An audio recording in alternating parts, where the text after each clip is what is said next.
Ceux qui ont pris tout le plat dans leur assiette,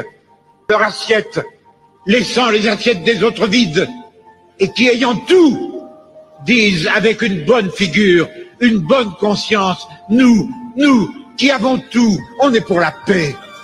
Je sais que je dois leur crier à ceux-là, les premiers violents, les provocateurs de toute violence, c'est vous. Et quand le soir, dans vos belles maisons, vous allez embrasser vos petits-enfants, avec votre bonne conscience, au regard de Dieu, vous avez probablement plus de sang sur vos mains d'inconscients que n'en aura jamais le désespéré qui a pris des armes pour essayer de sortir de son désespoir. Mais ne nous trompons pas, il n'y a pas de violence qu'avec des armes. Il y a des situations de violence. Il y a tel et tel peuple du monde que je connais très bien, où j'ai été tant de fois, où il n'y a plus aucune espérance pour la foule des plus petits, aucune espérance d'apprendre à vivre. Et j'avais crié, vous les riches, il y a des riches qui sont honnêtement riches. Vous avez le devoir de dépenser. Ceux qui stockeraient dans des coffres de banque de l'or, des bijoux, qui les accumuleraient comme un trésor, et qui, ayant tout, disent avec une bonne figure, une bonne conscience, nous, qui avons tout, on est pour la paix.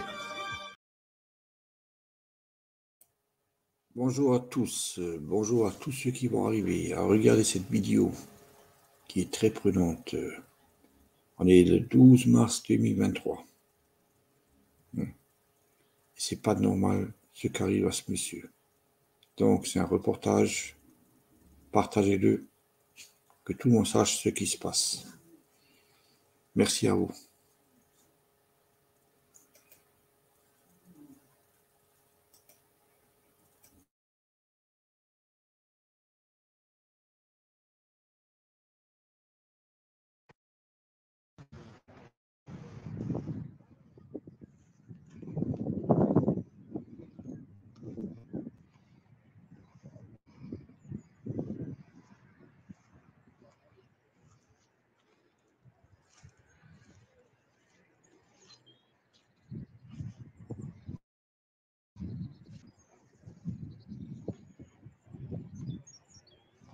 Allez, bonjour à toutes, bonjour à tous. Je vous laisse le temps d'arriver.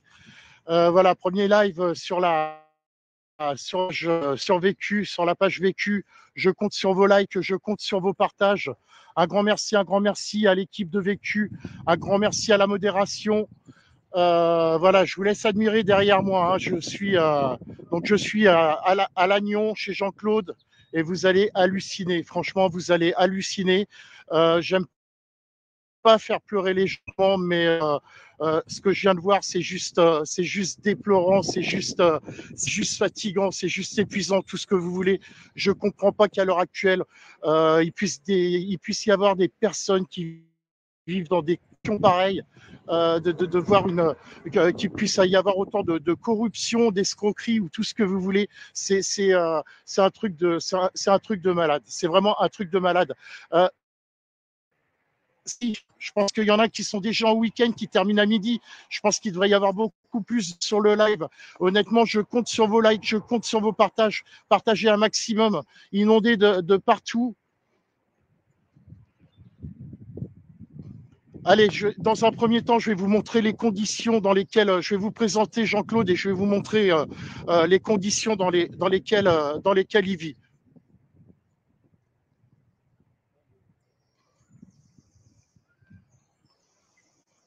Faudrait appeler Yahoo si besoin de me joindre. Il faudrait appeler Franck. J'ai vu qu'on a essayé de me joindre. Il faudrait appeler Franck.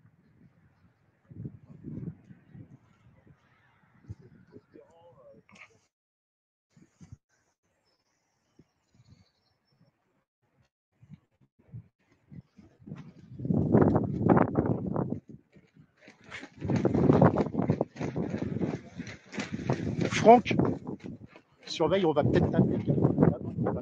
Gabin va peut-être t'appeler. Voilà, je suis en compagnie de Jean-Claude. Je vous présente Jean-Claude dans une détresse absolue, le pauvre. Et j'ai pas les mots, tellement que tout ce que tu m'as montré depuis tout à l'heure. Et comme je dis, j'ai pas forcément envie de faire pleurer les gens, même s'il y a de quoi être et résigné. Juste si on peut faire un petit tour de là où tu vis sur place, je me permets. Voilà, et il est équipé, hein. Regardez, il y a les batteries, il y a tout ce qu'il faut.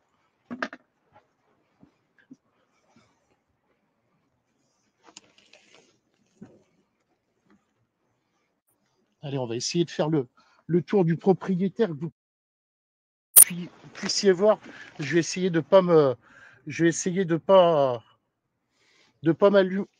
m'abîmer la tronche. Voilà, les WC.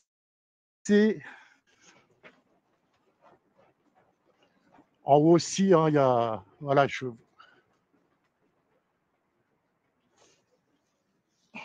vais faire le tour de l'autre côté. Donc les batteries pour le courant, etc. C'est vraiment une mini ZAD, hein. ZAD autonome, hein.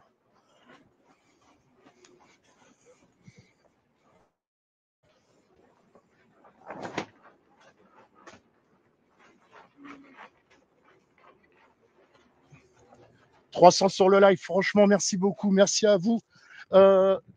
Jean-Claude, ce que je te propose, c'est que on fasse un petit tour et puis que tu expliques un peu ton terrain, enfin tout, voilà, ce qui t'appartient, ce qui ne t'appartient pas. Je suis désolé, on est en Bretagne, on vient d'essuyer une tempête et encore, il y a eu pire, hein, mais pas toujours évident. Une fois de plus, hein, j'ai du mal à retenir les prénoms. Je remercie Luc pour la modération. Je vous remercie à la modo. Alors là actuellement, là, on est sur ton terrain, hein, on est d'accord, hein. Ouais. La partie qui reste, 3500 mètres carrés. Donc juste en dessous, c'est quoi? C'est le Léguerre, c'est une rivière classée rivière sauvage. D'accord. Le Léguerre, une rivière classée sauvage. Ouais.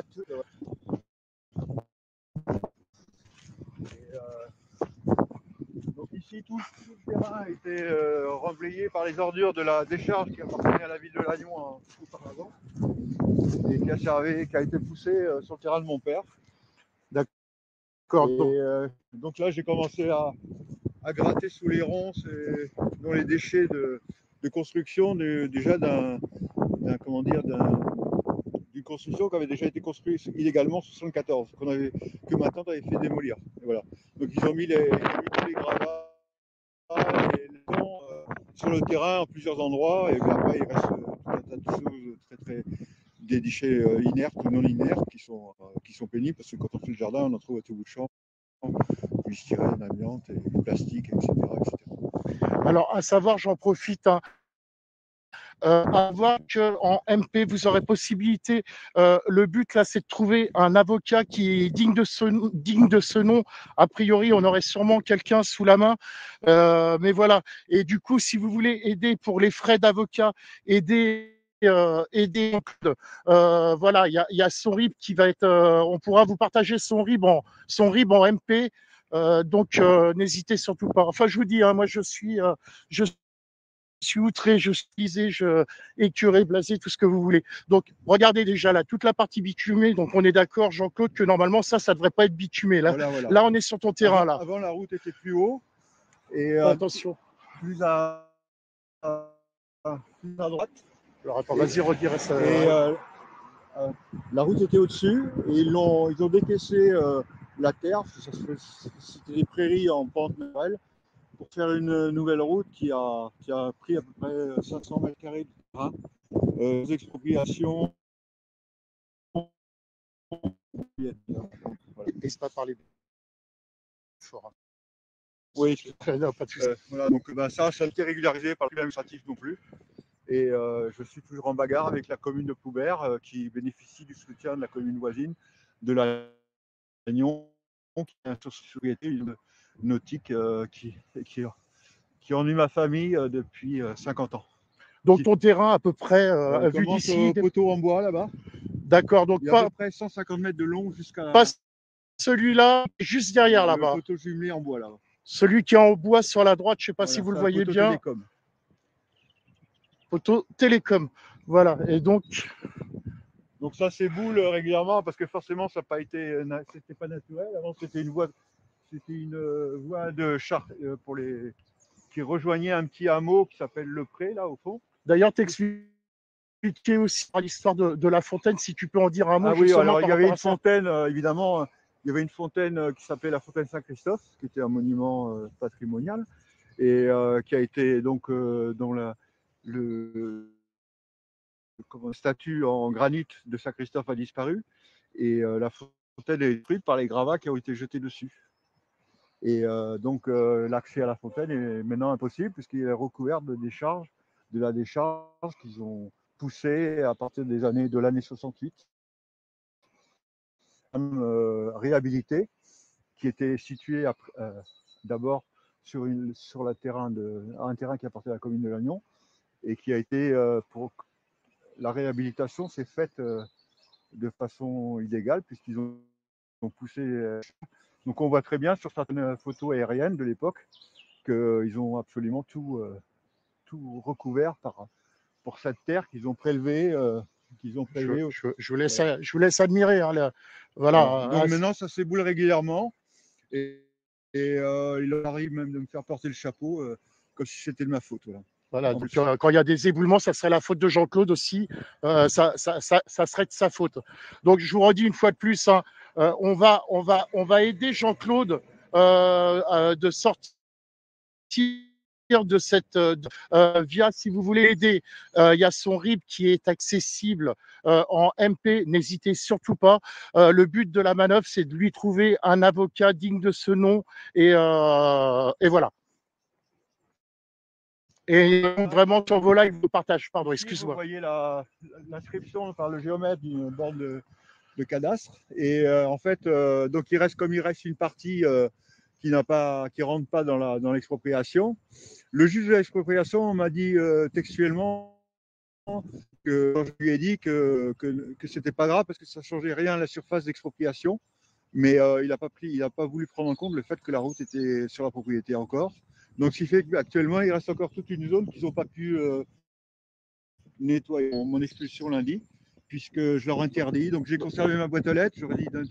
J'ai demandé à la gendarmerie et j'ai bien insisté auprès de l'huissier de pouvoir garder ma boîte aux lettres ici. Une boîte aux lettres que j'avais déjà installée, qui a été arrachée après 2015, voilà. Et donc j'ai dû la refaire plus solide. Et voilà. Donc, c'est un combat perpétuel et contre des gens qui sont vraiment malfaisants, d'une malhonnêteté intellectuelle terrible. Jean-Claude, si je peux me permettre, est-ce que je peux te demander ton âge? 60. Je suis désolé. 36 ans. Je suis désolé.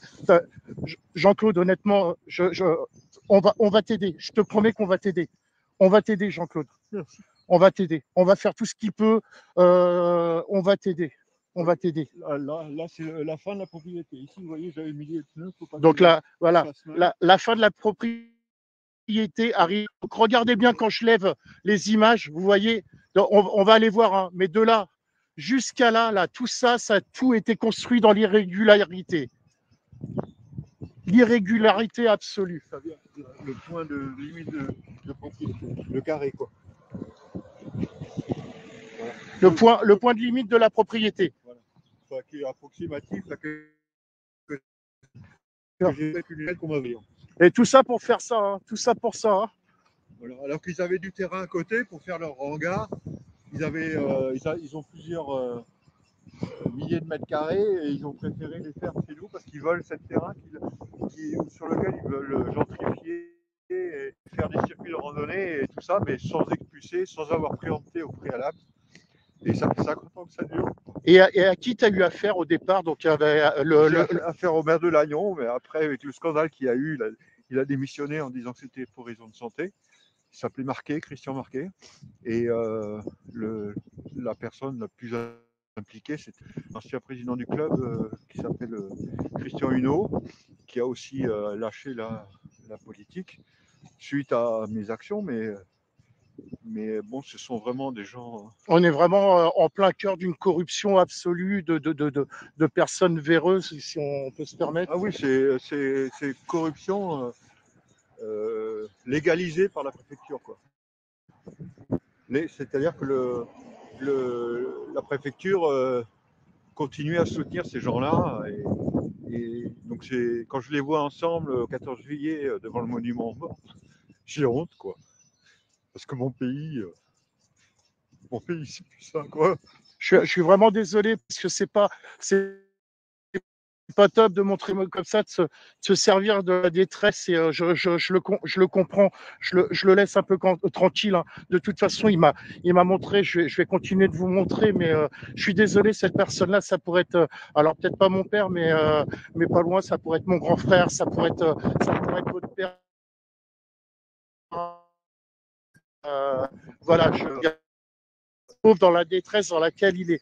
Alors, il m'a expliqué, je vais pouvoir continuer de vous montrer de toute façon, voilà, à l'aide d'une disqueuse, vous voyez, il a tiré, je ne sais pas si vous voyez bien, à l'aide d'une disqueuse, il a tiré un trait, je ne sais pas si vous arrivez à voir correctement, j'essaye de le retrouver, là on voit bien, on va le voir encore, hop, le stabilisateur, pardon, excusez-moi, je ne sais pas si vous apercevez bien la saignée. Voilà. Et là où je vais rentrer quelque part, c'est tout bête, hein. Voilà. Là, on va dire que là, dans cette cage-là, une partie où on est chez Jean-Claude, la partie là, voilà, hein, pareil, voilà. Là, ici, c'est chez Jean-Claude, et là, et de l'autre côté, c'est la base nautique privée. Voilà. Donc tout ça là, toute cette partie-là, on est chez Jean-Claude. Toute cette partie-là, on est chez Jean-Claude. Je vais vous montrer encore, et puis après, je retournerai vous montrer au niveau du tipi. Là aussi, hein, tout ce qui est construction là, ça ne devrait pas exister, tout ça.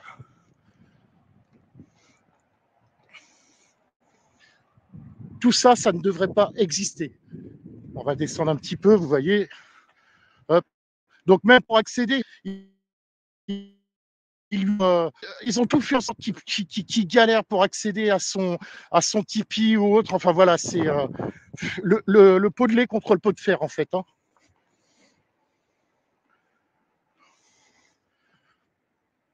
Excusez-moi, hop là.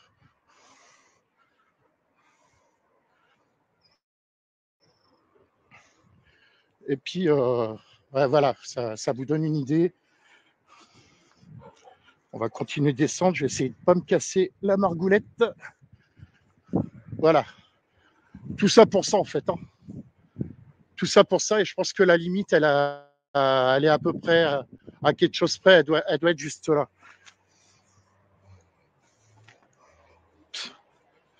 Qu'est-ce que c'est beau. C'est magnifique, en plus. Tout ça pour faire de l'aviron, quoi.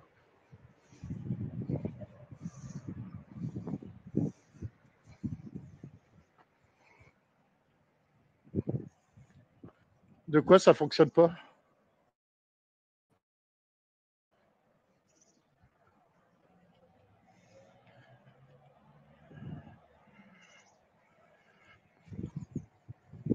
Alors, 2 petites secondes, hein.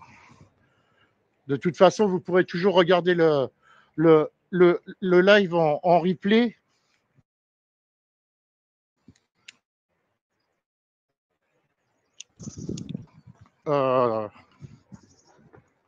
Bref, je vais retourner dans le Tipeee de Jean-Claude. En tout cas, pareil, hein, j'en profite sur le live à remercier Thierry qui m'a gracieusement emmené jusqu'ici, qui est dans le même état que moi, qui est sidéré, et puis Franck qui nous a Franck Jean aussi. Voilà, après on va voir ce qu'on va faire tout à l'heure. On va sûrement essayer d'aller voir le maire pour avoir un peu plus d'explications si c'est possible, en espérant qu'il va nous recevoir.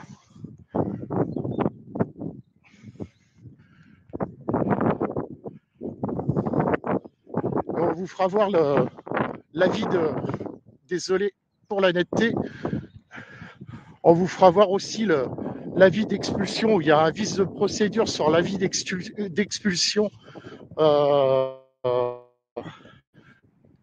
C'est hallucinant. Franchement, il y a pas de mots, quoi. Il n'y a pas de mots. Voilà. 68 ans, Jean-Claude, dans une détresse absolue, à vivre dans des conditions pareilles. Enfin voilà, à se défendre, à se battre pour un patrimoine familial. C'est triste. Franchement, c'est triste. Moi, je me retiens aussi pour ne pas pleurer. Mais je vous garantis que c'est très très dur et que ça fait très très mal.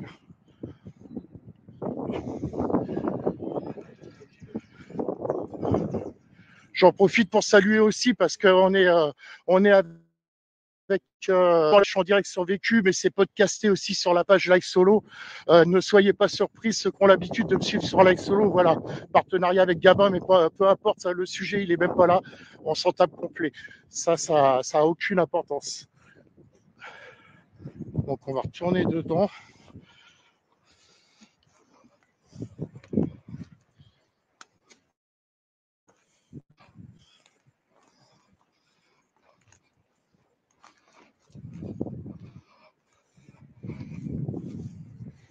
Et en soi, c'est joli, hein. Tout ça, c'est des bois à lui. Alors, ça c'est une volonté d'avoir coupé les bois. Oui, parce que j'ai demandé, ils ont coupé 70 arbres à côté en zone Natura 2000. J'ai demandé à la maire de faire un arrêté d'interdiction de travaux, parce qu'a priori, dans une zone, il faut une étude, au moins une étude d'incidence, si ce n'est une étude d'impact, puisque ça impacte forcément une rivière sauvage, une zone protégée. Et donc, comme il n'y a pas eu, a priori, je suis allé voir l'affichage, il n'y avait pas de dérogation affichée, ni d'autorisation de travaux, et ils ont abattu sans que la population ait pu donner son avis. C'est-à-dire, même si ça pouvait sembler utile, même si les raisons qu'ils présentent peuvent sembler intéressantes, c'est pas une raison pour faire les choses de force. Mais si on fait la même chose, ouais. Ils ont fait la même chose chez moi. Donc tout le long de la route, continuellement, tous les ans, quand ils récupéraient le bois qui était accessible pour eux, et sans parler au moment où ils ont fait les travaux, ils ont construit illégalement en 2013, où ils ont fini de couper la partie de bocage qui était juste devant la propriété, qui restait depuis les années 95. Voilà. Et tes conditions de vie à l'heure actuelle, parce que je vois malgré tout que relativement bien, tu as le courant avec des batteries, tu as un WC, au niveau de, tu me disais que c'était ton 3e hiver là consécutif, quatrième. Ouais. Et ouais, j'imagine très compliqué quand même. En même temps, c'est vrai que j'ai vécu déjà en Afrique, dans des endroits assez. Donc la survie, c'est des choses que j'ai appris à maîtriser, quoi. Voilà, donc bon, mais maintenant c'est vrai qu'avec mon âge, maintenant je commence à être de plus en plus fatigué. Je suis fatigué rapidement. Bien sûr. Et bon, ouais. Après c'est l'horreur, je sais pas. Mais il y a l'humidité, il y a du froid, l'hiver c'est pas agréable. Si je peux me permettre, actuellement tu vis de quoi? Tu as une rente? Je suis à la retraite depuis 2019, donc l'âge à laquelle je suis venu vivre ici. Et j'ai une retraite de à peu près 700 € quand j'enlève les crédits qui me restent. Il me reste 700 € pour vivre. Donc c'est vrai que je ne paye pas de loyer. Et déjà c'est ça, l'électricité c'est des panneaux solaires que j'avais installés. Après en soi ça c'est un choix de vie que... Voilà, je voulais vivre, j'avais pas d'autre possibilité puisque je ne suis pas raccordé au réseau. Et la seule façon de pouvoir vivre sur place c'était d'autonomiser les réseaux importants, chercher l'eau dans une fontaine à Logivi, et où je récupère l'eau de pluie et je la filtre. Et puis pour l'électricité, j'avais 4 panneaux solaires et des batteries que je transformais avec un convertisseur pour avoir de quoi charger mon appareil et regarder un peu la télé. Voilà. En fait, tu es en mode ZAD indépendant. Voilà, quoi. Je suis en mode ZAD, mais j'ai zone à défendre, mais surtout zone à dépolluer. C'est un peu plus d'un demi-hectare qui ont été pollués de façon malfaisante et malhonnête, quoi. pour empêcher la vente du terrain, quoi. Que nous ne puissions pas vendre le terrain, enfin, que mon père ne puisse pas vendre le terrain légalement, et que les coins savent très bien que ça a servi de décharge, quoi. Voilà. Ok.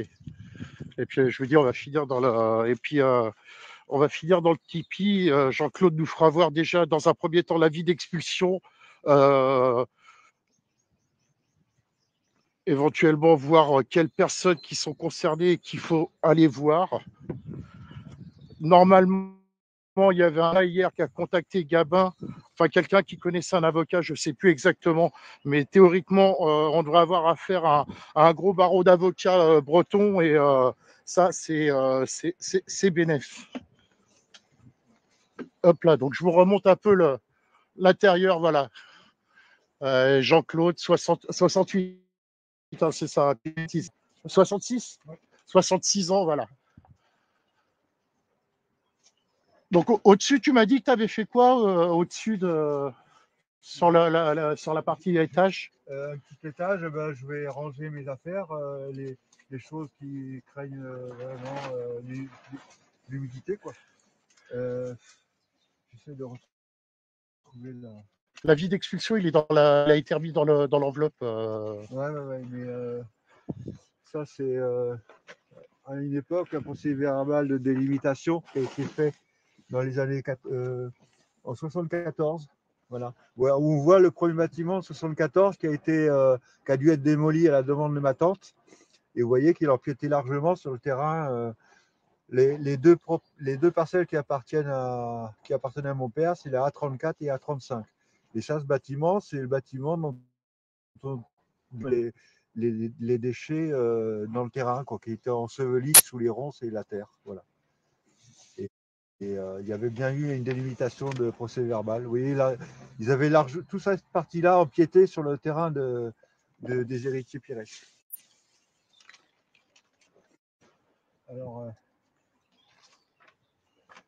voilà une décision du tribunal administratif de Rennes, commune de Lannion. Alors, au nom, audience du 12 mai 2022. Vu les pièces, considérant ce qui suit. Mais comme c'était pas. Donc le rapport, il est de qui? C'est Monsieur Moulinier qui a. Alors, le rapporteur public, c'est Pierre Leroux. Le rapporteur, c'est Yann Moulinier. L'audience du 12 mai 2022, décision du 24 mai 2022. Il faut rappeler que il y a eu lors de le juge d'expropriation est venu, l'État, la commission du gouvernement a fait un mémoire comportant un faux en écriture publique. Du moins, c'est une escroquerie au jugement, puisque les emplacements des propriétés voisines ont été modifiés sur ce plan qui qui a servi pour au juge pour donner la valeur du terrain, quoi. D'accord. Est-ce que l'avis de.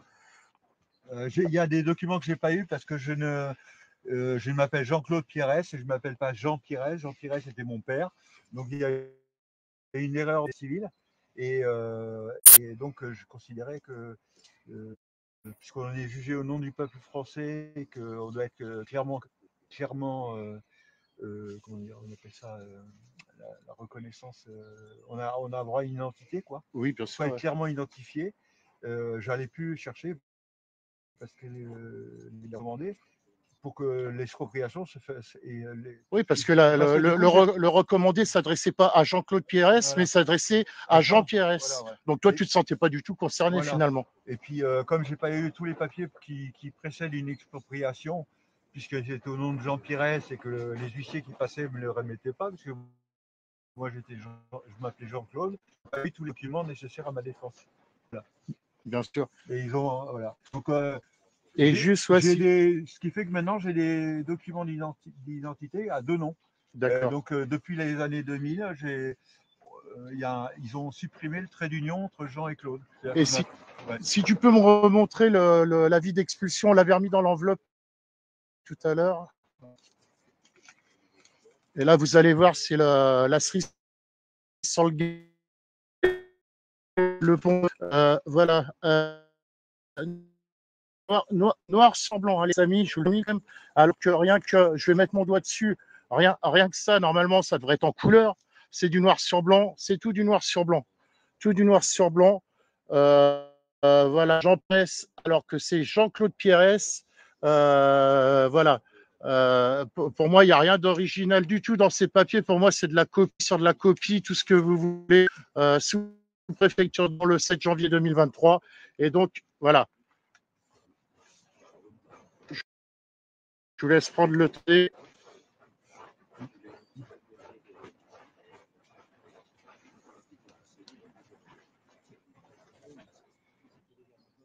Hop là, au pire, il n'y aura qu'à faire une capture d'écran. Moi, j'ai pris le document en photo. En ce qui concerne mon identité, là, on voit très bien qu'on m'a délivré un document au nom de Jean-Claude, Paul Yves Pérez, né le 1er février 1957 à Tuléar, Madagascar. Toliara, c'est en malgache, et qui a été délivré jusqu'en 90, qui était valide jusqu'en 97. Et on voit sur le passeport de ma maman où il y a la photo. Je m'appelle bien Jean-Claude, né le 1er février 1957. Voilà. Ok. Donc, ce qui prouve que mon identité a été changée unilatéralement par l'État sans me rendre compte. Ouais, tout à fait. Alors, je vais vous remontrer une dernière fois, même si je vous l'ai montré au début, les conditions de vie pour Jean-Claude. Donc, vous voyez les batteries, il y a tout ce qu'il faut. Allez, on va faire un petit tour.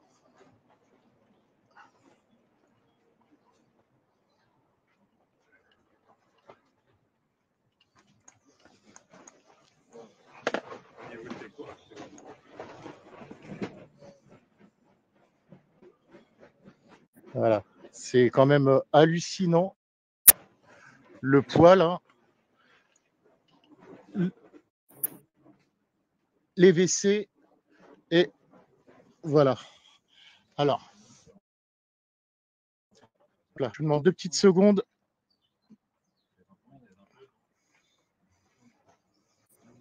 Voilà. Jean-Claude, viens avec moi. Viens avec moi un moment. Moi, Jean-Claude, je m'engage, et pas que moi, au nom de l'équipe vécue, au nom de Gabin, moi-même, Denis Rudloff, etc. Je peux te dire qu'on va pas te laisser comme ça. On va faire en sorte de t'aider, de t'apporter tout le soutien qu'on peut te porter. Et voilà, courage à toi en tout cas, Jean-Claude. Merci pour ton accueil. Merci de nous avoir montré tout ça. Et on ne te laisse pas tomber. Ok, merci à vous tous. Merci beaucoup. Voilà. Et donc, si vous voulez soutenir Jean-Claude, pas besoin Jean-Claude, c'est au niveau de l'avocat.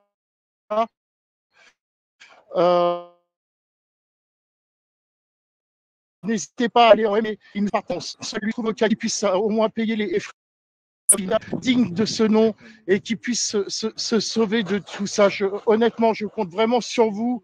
Je vous garantis, même si je suis à 2 heures de chez moi, si je dois revenir, on se débrouillera. On a réussi à venir aujourd'hui. Je réussirai à revenir pour voir comment ça se passe. On verra éventuellement, quitte à faire des visios, que ça soit avec Gabin ou avec moi, on verra, peu importe, ça n'a pas d'importance. Mais voilà, on va faire en sorte de suivre le dossier de Jean-Claude jusqu'au bout. Et franchement, un maximum de soutien, aidez-le, je vous en supplie. Franchement, moi, je ne vous demande même pas d'aide de l'aide pour Jean-Claude, tout simplement. De l'aide pour Jean-Claude. Si vous êtes humain, si vous avez un brin d'humain, voilà. Je vous le dis, au niveau des MP, vous pouvez retrouver le RIB. Vous verrez avec l'équipe des modos. D'ailleurs, je vous remercie. Je suis désolé, je n'ai pas tous les prénoms en tête. Je sais qu'il y avait Luc au niveau modération. Il y a sûrement Gabin qui doit être en train de modérer aussi. Je sais pas trop. Je remercie toute l'équipe vécue. Je vous remercie aussi de m'apporter un accès à votre page et de pouvoir qu'on puisse bosser, évoluer ensemble, que ça soit vécu ou moi de mon côté à titre perso avec Live Solo. Voilà. Peu importe, vécu, Live Solo et puis tous les autres, on s'en fout. C'est le côté aussi vous montrer sur le plan médiatique, on est capable de s'accorder, on est capable de se mettre en entente. Et puis voilà quoi. Donc, alors je suis désolé pour les modos, ceux qui me connaissent pas encore, le et puis voilà, c'est ma spécialité, j'arrête pas de le dire. Et puis voilà, et puis voilà, et puis voilà. J'en suis désolé. Bref, voilà. Tout est vu, tout est essayé. Je sais à quelle heure il est. On va aller casser la croûte. On va offrir un petit casse-croûte à notre ami Jean-Claude tranquillement, qu'on puisse discuter, voir éventuellement, sûrement pour aller saluer le maire coin et à savoir que sur place il y a la mairie et il y a la sous-préfecture. Après. Voilà, on ne demande pas une émeute, une manifestation ou quoi que ce soit. C'est juste le côté de se faire entendre, avoir des réponses de leur part et nous expliquer le pourquoi du comment. Mais on sent que ça pue la corruption, on sent qu'il y a des gens véreux derrière, j'espère même qui regardent le live. Hein, honnêtement, j'ai pas peur de le dire. Voilà. Après, j'ai dénoncé personne. Pour moi, c'est juste que au sein de cette histoire, au sein de cette affaire, il y a des véreux, il y a des corrompus, voilà, comme quoi à toutes les échelles, il y en a, et je suis persuadé qu'on va réussir à faire quelque chose pour sortir Jean-Claude de cette situation, qui puisse continuer de vivre sereinement sans une épée de Damoclès. Et voilà, moi, ça m'a touché de le voir en larmes, mais je pense que c'était vraiment un désespoir. On remercie sa fille aussi qui a contacté Gabin. Voilà, elle a osé le faire, elle a bien fait de le faire. C'est comment le prénom de ta fille, Jean-Claude? Fanny. Fanny.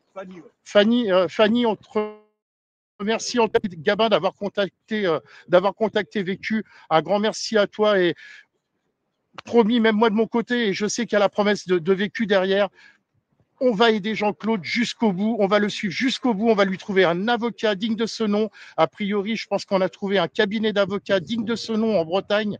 Je pense que ça devrait le faire. Voilà, les frais, on les connaît concrètement, mais on aura les infos. Si on doit faire un live avec l'avocat, on fera un live avec l'avocat. Si je dois me déplacer pour aller au cabinet d'avocat, je me démerderai, on se déplacera, je me déplacerai au cabinet d'avocat. Voilà, il y aura la suite des choses et puis voilà, et puis voilà, et puis voilà, et puis voilà. Allez, je t'invite. Je vous souhaite donc peut-être à cet après-midi, on verra si on arrive à avoir des infos où on va être reçu au niveau de la mairie. Je compte sur votre soutien. Merci pour vos likes, merci pour vos partages. Merci à Gabin, merci à l'équipe Vécu, merci aux modérateurs. J'espère que je ne vais pas en blesser. Le seul que j'ai retenu, c'est Luc. Il y en a sûrement d'autres, mais voilà. Merci à vous toutes et tous. Merci à vous de nous suivre. Merci aux donateurs ou aux futurs donateurs qui vont soutenir Jean-Claude. Et en attendant, ça, c'est ce que j'ai l'habitude de dire. Prenez soin de vous, prenez soin de vos proches.